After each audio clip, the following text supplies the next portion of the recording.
Sa pagpapatuloy ng ating mga pag-aaral sa ikawalong serye na nagpapatungkol sa walang hanggang paghukom or eternal judgment, dadako tayo sa ikalimang aralin.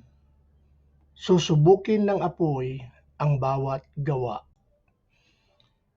Sa ating susing talata, ito ay nasa unang sulat ni Pablo sa mga taga-Korinto, kabanatang 3, talatang 13. Ganito ang sinasabi. Ang gawa ng bawat isa ay mahahayag, sapagkat ang araw ang maglalantad nito. Ito'y mahahayag sa pamamagitan ng apoy. Bilang mga mananampalataya, dapat nating maunawaan na hindi lamang ang ating nagawa ang mahalaga sa Diyos, kundi pati ang ating motibo at pamamaraan. Darating ang araw na ang bawat gawa natin ay daraan sa pagsubok ng banal na apoy ng Diyos.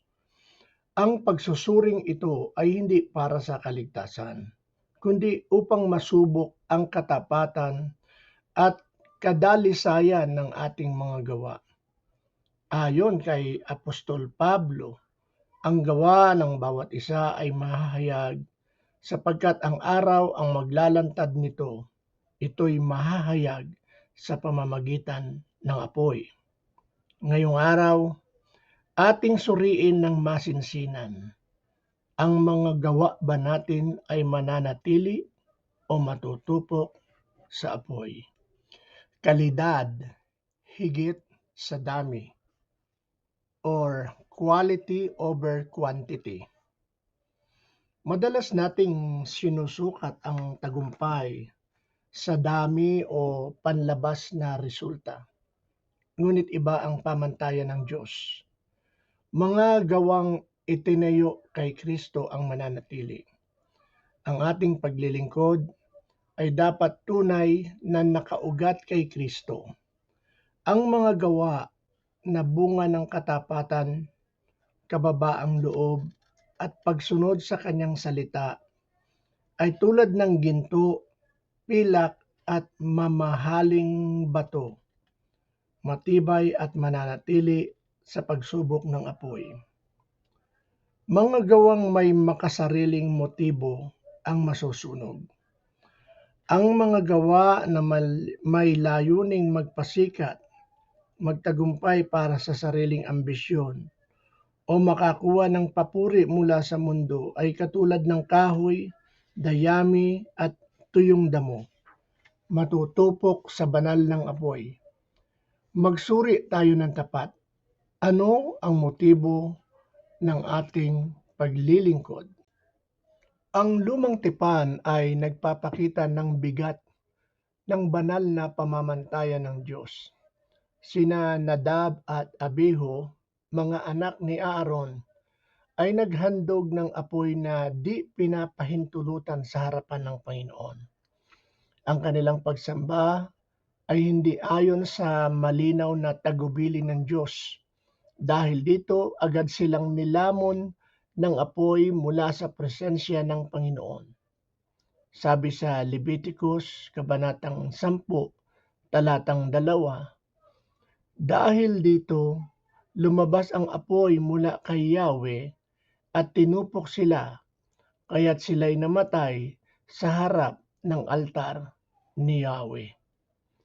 Nais ng Diyos ang banal at tapat na pagsamba. Ang kanilang malungkot na wakas ay babala sa atin ngayon. Ang ating pagsamba at paglilingkod ay dapat may paggalang at pagsunod. Hindi dapat tayo maglingkod ng pabaya o may pakunwaring kabanalan. Nakikita ng Diyos ang tunay na laman ng ating puso. Walang hanggang gantimpala o kawalan.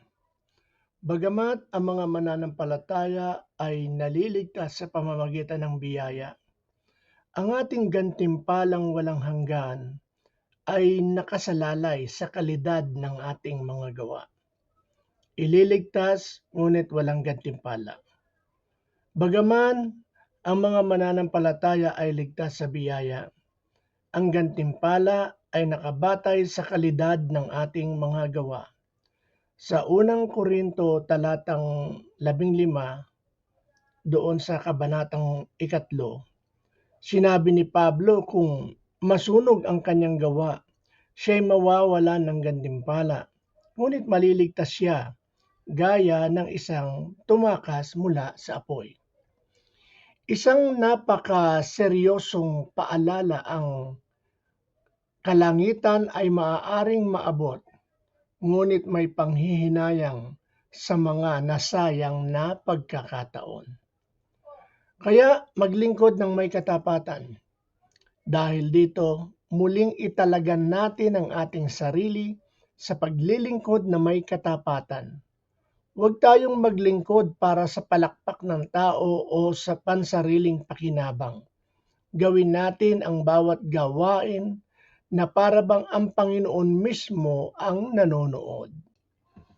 Bilang pangwakas, mga kapatid, tanungin natin ang ating sarili ngayon.